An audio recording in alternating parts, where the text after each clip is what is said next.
വചനാഗ്നി വചനാഗ്നി ആത്മാവിൽ അഭിഷേക വചനാഗ്നി വചനാഗ്നി വചനാഗ്നി ആത്മാവിൽ അഭിഷേക വചനാഗ്നി ദേശങ്ങൾ രാജ്യങ്ങൾ ഗോത്രങ്ങൾ വംശങ്ങളെങ്ങും അറിയട്ടെ വചനാഗ്നി ദേശങ്ങൾ രാജ്യങ്ങൾ ഗോത്രങ്ങൾ വംശങ്ങളെങ്ങും പടരട്ടെ വചനാഗ്നി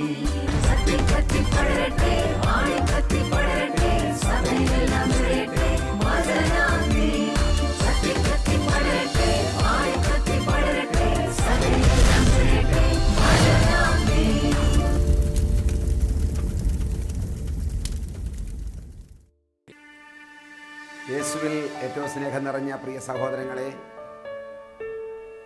വീണ്ടും വരുവാനിരിക്കുന്ന നമ്മുടെ രക്ഷകനും നാഥനുമായ കർത്താവായ യേശുവിൻ്റെ നാമത്തിൽ നിങ്ങളെല്ലാവരെയും ഈ അനുഗ്രഹിക്കപ്പെട്ട നിമിഷത്തിലേക്ക് സ്വാഗതം ചെയ്യുകയാണ്. യേശുവിനെ കുറിച്ച് പ്രസംഗിക്കുവാൻ സാധിക്കുക, യേശുവിനെ കുറിച്ച് സംസാരിക്കുവാൻ സാധിക്കുക, യേശുവിന് വേണ്ടി ജീവിക്കുവാൻ സാധിക്കുക എത്രയോ അനുഗ്രഹിക്കപ്പെട്ട ഒരു സമയമാണ്. ഏറ്റവും ബ്ലെസ്സഡായിട്ടുള്ള ഒരു നിമിഷമാണ് നമ്മൾ യേശുവിനെ കേൾക്കുക എന്നുള്ളത്. യേശു നമ്മുടെ ജീവിതത്തിൻ്റെ ഹരമായിട്ട് മാറുകയാണ്. ക്രിസ്തുവിൻ്റെ സ്നേഹം ഞങ്ങൾക്ക് ഉത്തേജനം നൽകുന്നു എന്ന വിശുദ്ധ പൗലോസ്ലീഹായുടെ തിരുവചനങ്ങളെ ഓർമ്മിപ്പിച്ചുകൊണ്ട് നമുക്ക് തിരുവചന ശുശ്രൂഷയിലേക്ക് പ്രവേശിക്കാം. ഇന്ന് മനോഹരമായ ഒരു സന്ദേശമാണ് ഇന്ന് നമ്മൾ കേൾക്കാൻ പോകുന്നത്. പാപത്തിൽ മരിച്ചവർക്ക് ക്രിസ്തുവിന് വേണ്ടി ജീവിക്കുവാൻ സാധിക്കുകയുള്ളൂ. മരിക്കാതെ ജീവിക്കാനാവില്ല. മരണത്തിലൂടെയാണ് ജീവിതത്തിലേക്ക് പ്രവേശിക്കുക.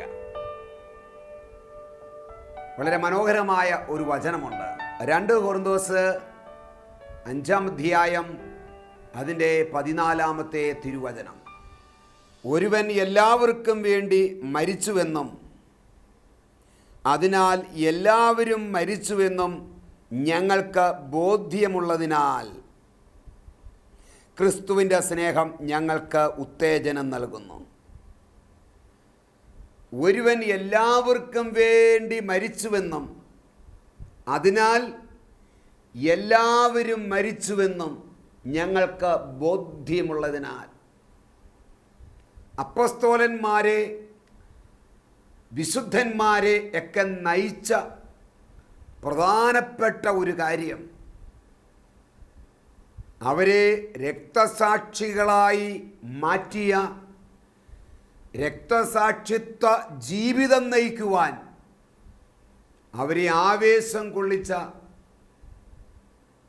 വിശുദ്ധാത്മാക്കളുടെ അവർക്ക് കിട്ടിയ വലിയൊരു ബോധ്യമാണ്. ഏത്? ഒരുവൻ എല്ലാവർക്കും വേണ്ടി മരിച്ചു എന്നും അതിനാൽ എല്ലാവരും മരിച്ചുവെന്നും ഞങ്ങൾക്ക് ബോധ്യമുള്ളതിനാൽ. ആദിമ ക്രൈസ്തവ സമൂഹത്തെ നയിച്ച ചില ബോധ്യങ്ങൾ, ഉൾബോധ്യങ്ങൾ, ഉൾക്കാഴ്ചകൾ, വ്യക്തമായ വിശ്വാസം എല്ലാം അവർക്കുണ്ടായിരുന്നു. അതാണ് അവരെ നയിച്ചത്. ഞങ്ങൾക്ക് ബോധ്യമുള്ളതിനാൽ. ഈ ഒരു ബോധ്യമാണ് ഇന്ന് ഈ കാലഘട്ടത്ത് ക്രിസ്തീയ നാമം പേർന്ന നമുക്ക് ഓരോരുത്തർക്കും ഉണ്ടായിരിക്കേണ്ടത്. നമ്മൾ ഭൗതികമായ ചില കാര്യങ്ങൾക്ക് വേണ്ടി ധ്യാന കേന്ദ്രങ്ങൾ കയറി ഇറങ്ങുവോ തീർത്ഥാടന കേന്ദ്രങ്ങൾ സന്ദർശിക്കുകയോ ചെയ്യേണ്ടവരല്ല നമ്മൾ. Price the Lord. അതിനൊന്നും ദൈവം എതിരല്ല. അതൊക്കെ ദൈവം തരും. അത് നമ്മുടെ യോഗ്യത കൊണ്ടോ ഒന്നുമല്ല. ദൈവം കരുണയുള്ളവനായതുകൊണ്ട് ദൈവം നമുക്ക് തരുന്നതാണ്. അപ്പം നമുക്ക് ആഴത്തിൽ ബോധ്യപ്പെടേണ്ട, ഉറപ്പായി നമ്മൾ വിശ്വസിക്കേണ്ട ചില കാര്യങ്ങളുണ്ട് പ്രിയമുള്ളവരെ. അതാണ് ക്രിസ്തീയ ജീവിതത്തിൻ്റെ ആണിക്കല്ല്, അടിത്തറ.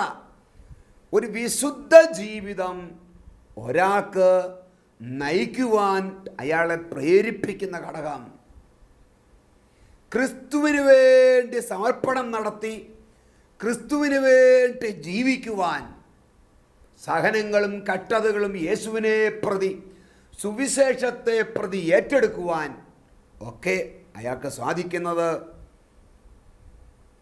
ആഴത്തിൽ ഉള്ളിൽ പതിയുന്ന ചില ബോധ്യങ്ങളാണ്. പൗലോസ് എന്താ ഇവിടെ പറയുന്നത്? ഒരുവൻ എല്ലാവർക്കും വേണ്ടി മരിച്ചു എന്നും അതിനാൽ എല്ലാവരും മരിച്ചു എന്നും ഞങ്ങൾക്ക് ബോധ്യമുണ്ട്.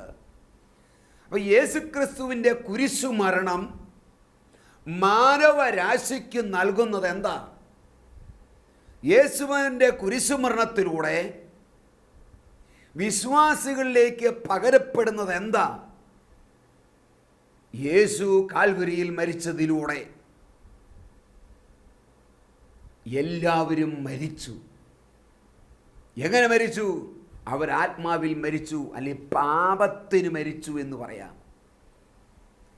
പാപത്തെ സംബന്ധിച്ചിടത്തോളം പ്രിയമുള്ളവരെ, നമ്മൾ പാപത്തിന് മരിച്ചു.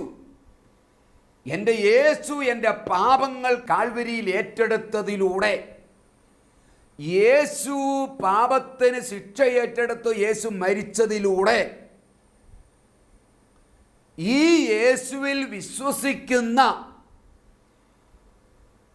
ഏതൊരു വ്യക്തിയും ഇതാ ലോകത്തിന്, പാപത്തിന് അവൻ മരിച്ചിരിക്കുകയാണ്. ഇത് ആഴത്തിൽ നമ്മൾ ബോധ്യപ്പെടണം.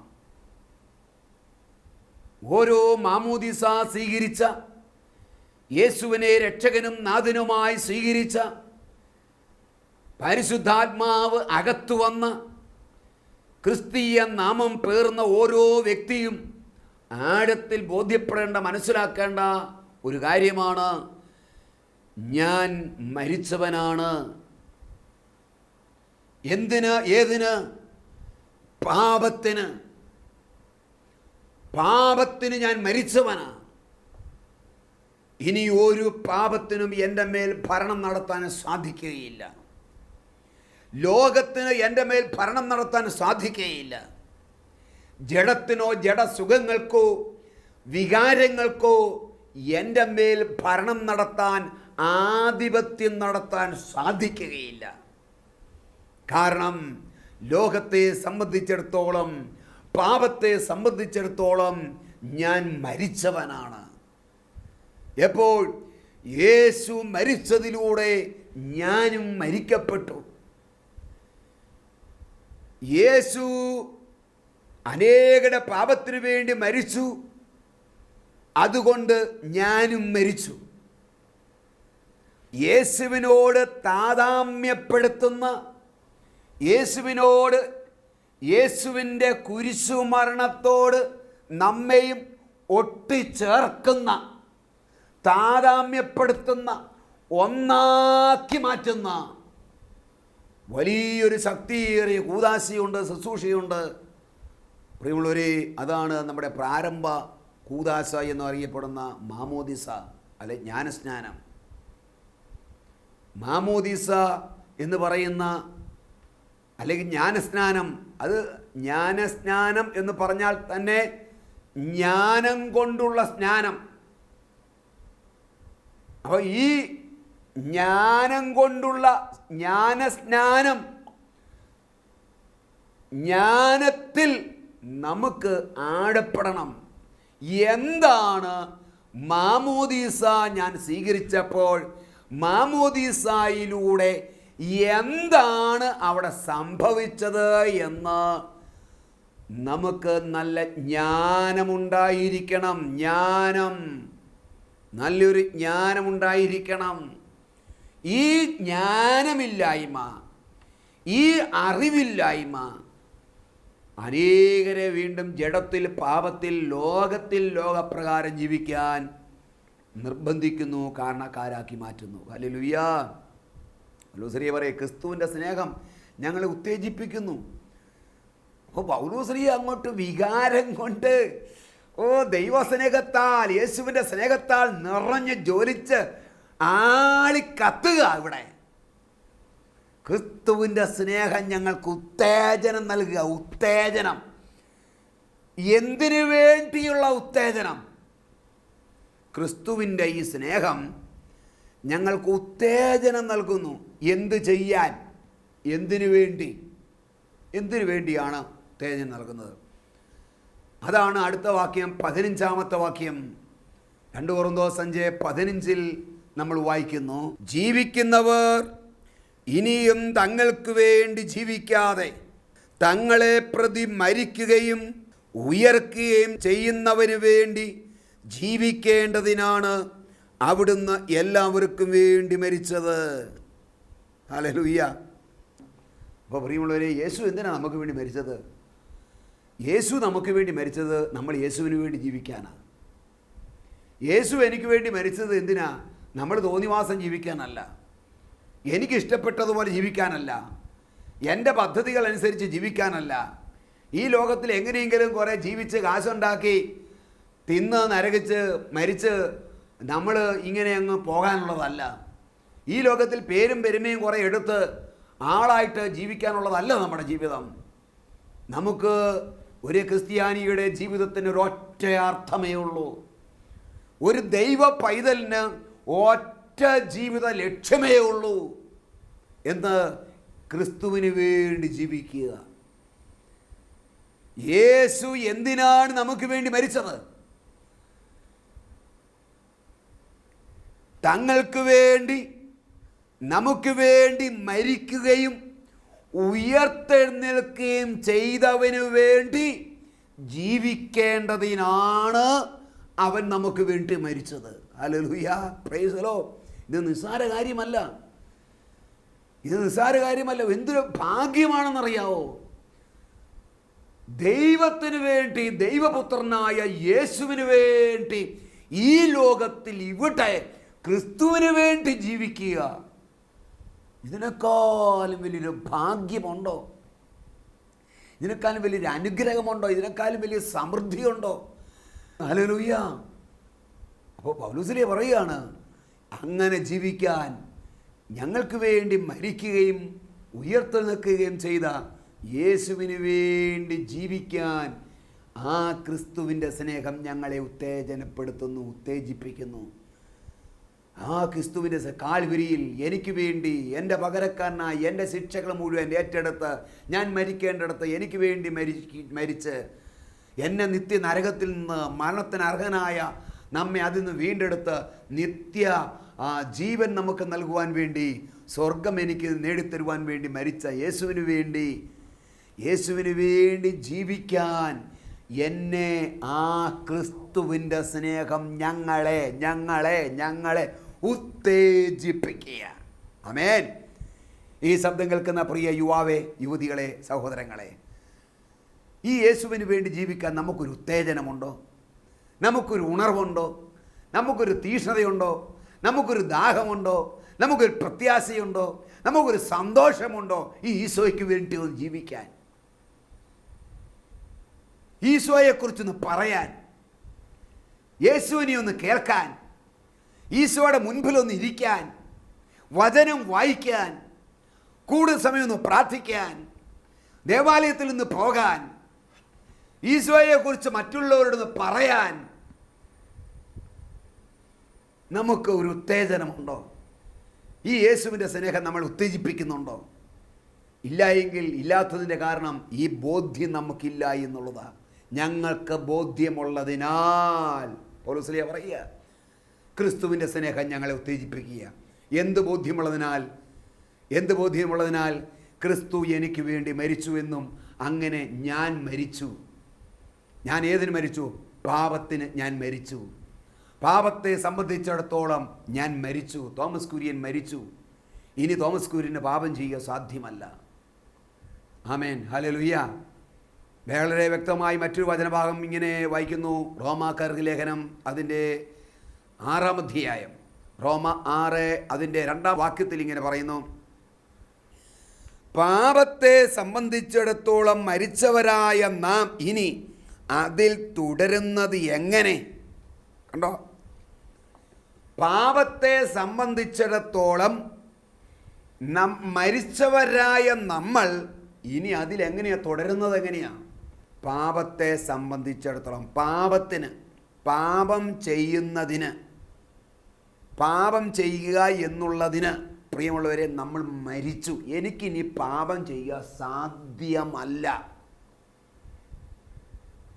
പാപവുമായിട്ടുള്ള ബന്ധത്തിൽ ഇതാ വെട്ടിമുറിക്കപ്പെട്ടിരിക്കുക. ഞാനൊരു പുതിയ മനുഷ്യനാണ്, പുതിയ ജീവിതം നയിക്കുന്നയാളാണ്. പാപത്തെ സംബന്ധിച്ച് അതുമായി ബന്ധപ്പെട്ട് ഞാൻ മരിച്ചു ആയതുകൊണ്ട് എനിക്ക് മദ്യപിക്കാൻ സാധ്യമല്ല, ലഹരി പദാർത്ഥങ്ങൾ ഉപയോഗിക്കുക സാധ്യമല്ല, സീരിയൽ കാണുക എനിക്ക് സാധ്യമല്ല, വെറുതെ എപ്പോഴും സിനിമാ പാട്ട് പാടി നടക്കുക സാധ്യമല്ല, സിനിമാ പാട്ടിനനുസരിച്ച് എൻ്റെ ശരീരത്തെ ഇളക്കി മറിച്ച് നൃത്തം ചെയ്യാൻ എനിക്ക് സാധ്യമല്ല, ജട്ടിക താല്പര്യങ്ങൾക്ക് അനുസരിച്ച് മുന്നോട്ട് പോകാൻ സാധ്യമല്ല. ഞാൻ മരിച്ചവനായതുകൊണ്ട് മരിച്ച എനിക്ക് ഭാര്യയെ നോക്കി തെറി പറയാൻ പറ്റുകയില്ല, ഡാഷയെന്ന് വിളിക്കാൻ പറ്റുകയില്ല, ഭാര്യയെ തല്ലാൻ പറ്റുകയില്ല, മക്കളെ ശപിക്കാൻ നമുക്ക് സാധിക്കുകയില്ല. ഹല്ലേലൂയ. ഇങ്ങനെയുള്ള പാപത്തെ സംബന്ധിച്ചിടത്തോളം പാപവുമായി ബന്ധപ്പെട്ട് എനിക്ക് പാപം ചെയ്യുക സാധ്യമല്ല. കാരണം ഞാൻ മരിച്ചവനാണ്. ക്രിസ്തു മരിച്ചതിലൂടെ ഞാനും മരിച്ചു. കുറച്ചും കൂടെ വ്യക്തമായി പറഞ്ഞാൽ, മാമോദീസ സ്വീകരിച്ചതിലൂടെ, മാമോദീസായിലൂടെ അതുവരെ ഉണ്ടായിരുന്ന ആദാമിൻ്റെ പാപത്തിന്, ആദാം എന്നിൽ നിറഞ്ഞു നിൽക്കുകയായിരുന്നു, പാപം ചെയ്യിപ്പിക്കുന്ന പാപത്തിൻ്റെ വാസനയുള്ള ജഡത്തിൻ്റെ മനുഷ്യൻ നിറഞ്ഞു നിൽക്കുകയായിരുന്നു. മാമോദീസ അത് സ്വീകരിച്ചതിലൂടെ, മുങ്ങിയതിലൂടെ ഞാൻ പാപത്തിന് മരിച്ചു. പിന്നെ ഇതാ ഉയർത്തെഴുന്നേൽക്കുകയാണ്. ഞാൻ ഉയർത്തെഴുന്നേൽക്കുമ്പോൾ ഒരു പുതിയ വ്യക്തിയെ ഉയർത്തെഴുന്നേൽക്കുന്നത്.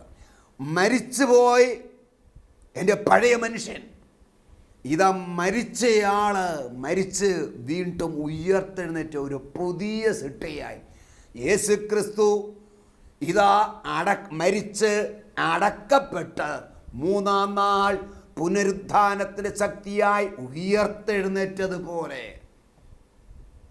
ഞാൻ ഉയർത്തെഴുന്നേറ്റുകയാണ്. ഞാനിപ്പോൾ ജീവിക്കുന്നു. അതുകൊണ്ടാണ് പൗലോസ്ലീഹ ഇങ്ങനെ പറയുന്നത്, ഗലാത്യർ 2:20 പറയുന്നു, ഞാൻ ക്രിസ്തുവിനോടുകൂടെ ക്രൂശിതനായിരിക്കുന്നു, ഇനിമേൽ ഞാനല്ല ക്രിസ്തു എന്നിൽ ജീവിക്കുന്നു. ഇനിമേൽ ഞാനല്ല ക്രിസ്തു എന്നിൽ ജീവിക്കുന്നു. അപ്പോൾ ക്രിസ്തു എന്നിൽ ജീവിക്കുന്നു. ഞാൻ മരിച്ചു. എൻ്റെ ജഡീയ മനുഷ്യൻ, ജഡപാവം, ജഡപ്രകൃതം, ജഡത്തിൽ ജനിച്ച ഞാൻ മരിച്ചു. ഹല്ലേലൂയ. പറയേ hallelujah, hallelujah, price the Lord. ഇപ്പോൾ ഞാനല്ല ക്രിസ്തു എന്നിൽ ജീവിക്കുന്നു. പ്രിയമുള്ളവരെ, ഞാൻ പറഞ്ഞു വന്നത്, നമ്മൾ മരിക്കാതെ നമ്മുടെ ജഡീയ മനുഷ്യൻ, ജഡമനുഷ്യൻ, ലോകത്തിൻ്റെ മനുഷ്യൻ, ഭൗതിക മനുഷ്യൻ, ശരീരപ്രകൃതിയുള്ള മനുഷ്യൻ മരിക്കാതെ ക്രിസ്തുവിന് വേണ്ടി ഒരു ജീവിതം നയിക്കുവാൻ നമുക്ക് സാധിക്കുകയില്ല. ക്രിസ്തുവിന് വേണ്ടി ജീവിക്കണമെങ്കിൽ അതിനു മുൻപ് ഒരു മരണം ആവശ്യമാണ്. പാപം കൂട്ടിവെച്ചുകൊണ്ട്, പാപത്തെ കെട്ടിപ്പിടിച്ചുകൊണ്ട്, പാപം ഉള്ളിൽ വെച്ചുകൊണ്ട് യേശുവിന് വേണ്ടി ജീവിക്കാൻ പറ്റുകയില്ല. വാ കൊണ്ട്, അതരം കൊണ്ട് കർത്താവേ കർത്താവേ എന്ന് ചിലപ്പോൾ നമുക്ക് വിളിക്കാൻ പറ്റും, ഹല്ലേലൂയ സ്തോത്രം പറയാൻ പറ്റും, ചിലപ്പോൾ നെറ്റിയെ കുരിശ് വരയ്ക്കാൻ പറ്റും, ഞായറാഴ്ച പള്ളി പോയി നിന്നിരിക്കും, നേർച്ച കാഴ്ചകൾ നടത്തിയെന്നിരിക്കും. അത് ഭക്ത പ്രകടനങ്ങളാണ്, അതെല്ലാം ഭക്ത അഭ്യാസങ്ങളാണ്. അതൊന്നും ക്രിസ്തുവുമായിട്ട് ആന്തരികമായി വലിയ ബന്ധം അതിനില്ല. പാപം ഉള്ളിൽ വെച്ചുകൊണ്ട് നമുക്ക് യേശുവിന് വേണ്ടി ജീവിക്കുവാൻ സാധിക്കുകയില്ല. Price the Lord. യേശുവിന് വേണ്ടി ജീവിക്കണമെങ്കിൽ അതിനു മുമ്പ് ഒരു മരണം ആവശ്യമാണ്. ഒരു മരണം ആവശ്യമാണ്. പാപത്തിന് നമ്മൾ മരിക്കണം, എങ്കിലേ ക്രിസ്തുവിന് വേണ്ടി ജീവിക്കുവാൻ സാധിക്കുകയുള്ളൂ. ആമേൻ, ഹല്ലേലൂയ, പ്രൈസ് ദി ലോർഡ്. ആ ധൂർത്തപുത്രനെ നോക്കിക്കേ. ധൂർത്തപുത്രൻ പാപത്തിനവൻ മരിച്ചു. ധൂർത്തനായ അവസ്ഥയിൽ നിന്ന് അവൻ മടങ്ങി വന്നു. അപ്പൻ്റെ അടുക്കിലേക്ക് മടങ്ങി വന്നു. അവനെ സംബന്ധിച്ചിടത്തോളം പാപത്തിൽ മുഴുകിയിരുന്ന അവൻ, എല്ലാവിധ ജഡിക ലോക സുഖങ്ങളുടെ പിന്നാലെ പോയിരുന്ന അവൻ പിതാവിൻ്റെ അടുക്കിലേക്ക് മടങ്ങി വന്നതോടുകൂടെ അവൻ ഇതാ പഴയ അവൻ്റെ ആ പ്രകൃതത്തിൽ അവൻ മരിച്ചവനായി മാറി. പഴയ പ്രകൃതം ഇനി അവനില്ല. പഴയ പ്രകൃതത്തെ, പഴയ സ്വഭാവത്തെ, പഴയ ജീവിതത്തെ അവൻ കൊന്നുകളഞ്ഞു, അവൻ കുഴിച്ചിട്ടു. ആ മനുഷ്യന് മരിച്ചുപോയി. ഇപ്പോൾ ആ വീട്ടിൽ നിറഞ്ഞു നിൽക്കുന്നത് അവൻ്റെ പുതിയ മനുഷ്യനാണ്. ധൂർത്തനായ മനുഷ്യനല്ല, ഇതാ പുതിയ ഒരു വ്യക്തി, വിശുദ്ധനായ മകനാണ് അവിടെ നിറഞ്ഞു നിൽക്കുന്നത്. Price the Lord. അവൻ മരിച്ചു എന്നതിൻ്റെ അടയാളം വീണ്ടും രണ്ടാമത് ഒരു പ്രാവശ്യം കൂടി ഈ ധൂർത്തപുത്രൻ പന്നിക്കൂട്ടിലോട്ട് പോയില്ല എന്നുള്ളതാണ്. ഒറ്റ പ്രാവശ്യമേ പന്നിക്കുട്ടിയിലോട്ട് പോയുള്ളൂ, ധൂർത്തനായി പോയുള്ളൂ, എല്ലാം നശിപ്പിച്ച് കളഞ്ഞുള്ളൂ. രണ്ടാമത് ഒരു പ്രാവശ്യം കൂടെ ഇറങ്ങിപ്പോകുകയോ പാപം ചെയ്യുകയോ പന്നിക്കൂട്ടി പോകുകയോ ചെയ്തില്ല. മരിച്ച ഒരു വ്യക്തിയെ സംബന്ധിച്ചിടത്തോളം ഉപേക്ഷിച്ചത് പിന്നെ തിന്നാൻ പറ്റിയല്ല, ഉപേക്ഷിച്ചത് സ്വീകരിക്കാൻ പറ്റിയല്ല, ഛർദ്ദിച്ചത് വീണ്ടും തിന്നാൻ പറ്റുകയില്ല. മരിച്ച വ്യക്തിയെ സംബന്ധിച്ചിടത്തോളം ഛർദ്ദിച്ചത് വീണ്ടും തിന്നാൻ പറ്റിയല്ല. അതുകൊണ്ട് ധൂർത്തപുത്രൻ ഒറ്റ പ്രാവശ്യമേ പോയുള്ളൂ. മടങ്ങി വന്ന് അവൻ പാപത്തെ സംബന്ധിച്ചിടത്തോളം മരിച്ചവനായി മാറി, പിന്നെ ക്രിസ്തുവിന് വേണ്ടി ജീവിക്കുകയാണ്. ഹല്ലേലൂയ. സമരക്കാരിയെ നോക്കിക്കേ, യേശുവിനെ കണ്ടുമുട്ടിയതിന് ശേഷം വീണ്ടും പാപത്തിൻ്റെ വഴിയെ പോയില്ല. അവള് പാപത്തിൻ്റെ വഴിയെ പോയേയില്ല. Praise the lord. ആമേൻ. പൗലോസ്ലിയായെ നോക്കി, സാവൂള് യേശുവിനെ കണ്ടുമുട്ടി, യേശുവിൻ്റെ ദർശനം ഉണ്ടായതിന് ശേഷം പിന്നീട് ക്രിസ്ത്യാനികളെ കൊല്ലുവാൻ അവൻ പോയില്ല, പഴയ വഴി പോയില്ല. കാരണം അവൻ ക്രിസ്തുവിന് മരിച്ചു, പാപത്തിന് മരിച്ചു. ഇപ്പോൾ പുതിയൊരു ജീവിതം ക്രിസ്തുവിന് വേണ്ടി, ക്രിസ്തുവിനോടൊപ്പം ക്രിസ്തുവിന് വേണ്ടി നയിക്കുക. ഈ ബോധ്യമില്ലാത്തത് കൊണ്ടാണ് നമ്മൾ എത്രയോ പ്രാവശ്യം പന്നിക്കുട്ടി പോകുന്നു, വീണ്ടും വീണ്ടും ഷാപ്പിൽ പോകുന്നു, വീണ്ടും വീണ്ടും അവീത ബന്ധത്തിൽ ഏർപ്പെടുന്നു, വീണ്ടും വീണ്ടും ആ പാപത്തിൽ നമ്മൾ വീണു പോകുന്നു. കുമ്പസാരത്തിൽ എത്രയോ പ്രാവശ്യം പറഞ്ഞ ദൃഢമായി ഞാൻ പ്രതിജ്ഞ ചെയ്യുന്നു, ഇനി പാപം ചെയ്യില്ല എന്ന് ദൃഢമായി ഞാൻ പ്രതിജ്ഞ ചെയ്യുന്നു. ഇനിയൊരു പാപം ചെയ്യുക എന്നതിനേക്കാൾ മരിക്കാനും സന്നദ്ധനാണ് എന്നൊക്കെ പറഞ്ഞിട്ട് അടുത്തയാഴ്ച വീണ്ടും അതേ പാപത്തിൽ നമ്മൾ വീഴുന്നു, അതേ പാപം തന്നെ ചെയ്യുക. പിന്നെയും 2-3 മാസം കഴിയുമ്പം കുമ്പസാരത്തിൽ പറയും, കുമ്പസാരത്തിൽ കഴിഞ്ഞ് പിന്നെയും 2 ആഴ്ച കഴിയുമ്പം വീണ്ടും അതേ പാപം ആവർത്തിക്കുക. കാരണം എന്താ? ഈ പ്രകടനം നടക്കുന്നുണ്ട്, പക്ഷേ അകത്ത് പാപത്തെ സംബന്ധിച്ചിടത്തോളം മരിച്ചിട്ടില്ല. നമുക്ക് ബോധ്യതയില്ല ക്രിസ്തു എന്താണ് കാൽവരിയിൽ ചെയ്തത്. മാമോദീസായിലൂടെ അദൃശ്യമായി ആന്തരികമായി ആത്മമണ്ഡലത്തിൽ എന്താണ് സംഭവിച്ചത് എന്ന് നമുക്ക് ബോധ്യമില്ലാത്തതിനാൽ നമ്മൾ വീണ്ടും വീണ്ടും പന്നിക്കൂട്ടിലോട്ട് പോയിക്കൊണ്ടിരിക്കുക. നമ്മൾ എപ്പോഴും പരാജയത്തിൻ്റെ സാക്ഷ്യങ്ങളെ നമുക്ക് പറയാനുള്ളൂ. ബ്രദറെ, വീണുപോയി, പറ്റിപ്പോയി, എന്ത് ചെയ്യാനാ, കൂട്ടുകാർ നിർബന്ധിച്ചു, അങ്ങ് സംഭവിച്ചു പോയി, ചെയ്തു പോയി, കണ്ടുപോയി, പറഞ്ഞു പോയി, കണ്ട മനുഷ്യരല്ലേ നമ്മൾ എന്ന് പറയും. എന്താ കാരണം? നമുക്ക് ഈ ബോധ്യമില്ല. മാമോദീസായിലൂടെ എന്ത് സംഭവിച്ചു? പാപത്തിന് നമ്മൾ മരിച്ചു, ഇത് നമുക്കറിയാൻ മേല.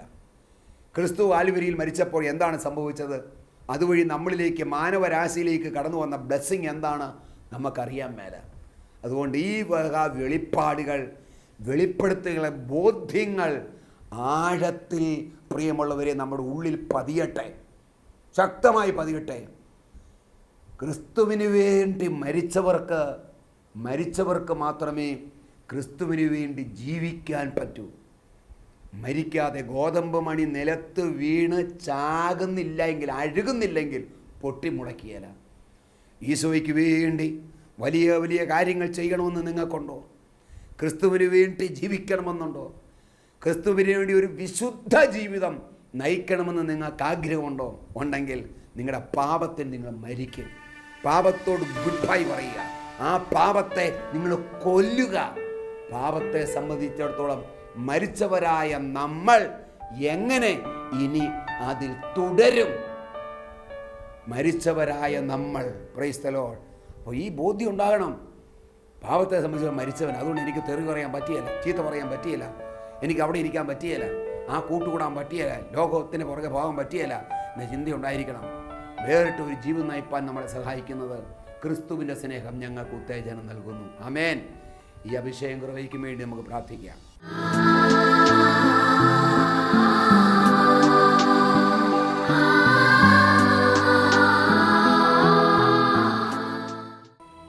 കർത്താവേ, ഇവിടെ ഹൃദയങ്ങളെ തുറക്കണമേ, ആന്തരിക കണ്ണുകളെ നീ തുറക്കണമേ എന്ന് പ്രാർത്ഥിക്കുന്നു. ഒരുവൻ എല്ലാവർക്കും വേണ്ടി മരിച്ചുവെന്നും അതുവഴി എല്ലാവരും മരിച്ചുവെന്നും ഞങ്ങൾക്ക് ബോധ്യമുള്ളതിനാൽ ക്രിസ്തുവിന്റെ സ്നേഹം ഞങ്ങളെ ഉത്തേജിപ്പിക്കുന്നു. അപ്പാ, മാമോദിസ സ്വീകരിച്ച് ക്രിസ്തീയ നാമം പേർന്ന് ദൈവമക്കളെന്ന് അഭിമാനിക്കുന്ന ഓരോ മക്കൾക്കും ഈ ബോധ്യം കൊടുക്കണമേ, ഈ വെളിപ്പാട് കൊടുക്കണമേ. അവിടെ വിശ്വാസത്തിന്റെ കണ്ണിനെ തുറക്കണമേ. മനസ്സിന്റെ അജ്ഞതകളും അന്ധകാരങ്ങളെ എടുത്ത് മാറ്റണമേ അപ്പാ. ദൈവവചനത്തിന്റെ ആഴങ്ങൾ അവർക്ക് വെളിപ്പെടുത്തി കൊടുക്കണമേ. യേശുവേ, നീ കാൽവരിയില് കുരിശുമരണത്തിലൂടെ ഞങ്ങൾക്കിലേക്ക് പകർന്ന അഭിഷേകം, ആ മഹത്വം, ആ വലിയ കൃപ, ആ സ്ഥാനം, അധികാരം എന്താണെന്ന് ഞങ്ങൾക്ക് വെളിപ്പെടുത്തി തന്നമേ എന്ന് പ്രാർത്ഥിക്കുന്നു. അജ്ഞതകളെ മാറ്റണമേ, അറിവില്ലായ്മകളെ മാറ്റണമേ, സത്യത്തിന്റെ വെളിച്ചത്തിലേക്ക് മക്കളെ നയിക്കണമേ എന്ന് പ്രാർത്ഥിക്കുന്നു. എല്ലാ മക്കളിലേക്കും ഒഴുകട്ടെ. ഒരു വിശുദ്ധ ജീവിതം നയിക്കാൻ ഇവരെ ശല്യം ചെയ്യുന്ന എല്ലാ പാപത്തിനും അവർ മരിച്ചവരായി മാറിക്കൊണ്ട് ഉയർത്തെഴുന്നേറ്റ ഒരു വിശുദ്ധ ജീവിതം നയിക്കാൻ ക്രിസ്തുവിന് വേണ്ടി, ഞങ്ങൾക്ക് വേണ്ടി മരിച്ച ക്രിസ്തുവിന് വേണ്ടി ജീവിക്കുന്ന ജീവിതം നയിക്കുവാൻ മക്കൾ അനുഗ്രഹിക്കപ്പെടട്ടെ. അഭിഷേകത്താൽ നിറയട്ടെ. ഹല്ലേലൂയ, ഹല്ലേലൂയ, ഹല്ലേലൂയ, ഹല്ലേലൂയ, ഹല്ലേലൂയ, ഹല്ലേലൂയ.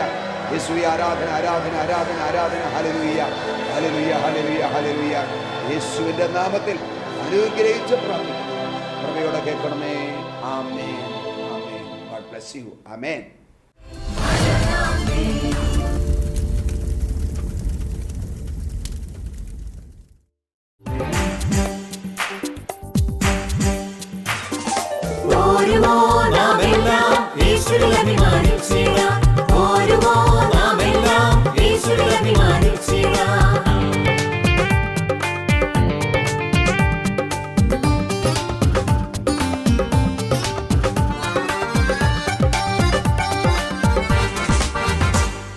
നമ്മുടെ നാഥൻ ഒലിവുമലയിൽ അന്ന് നൽകിയ മിഷൻ ദൂത് തലമുറ തലമുറ കൈമാറി കെടാതെ ഞങ്ങൾ ഘോഷിക്കും, കെടാതെ ഞങ്ങൾ ഘോഷിക്കും.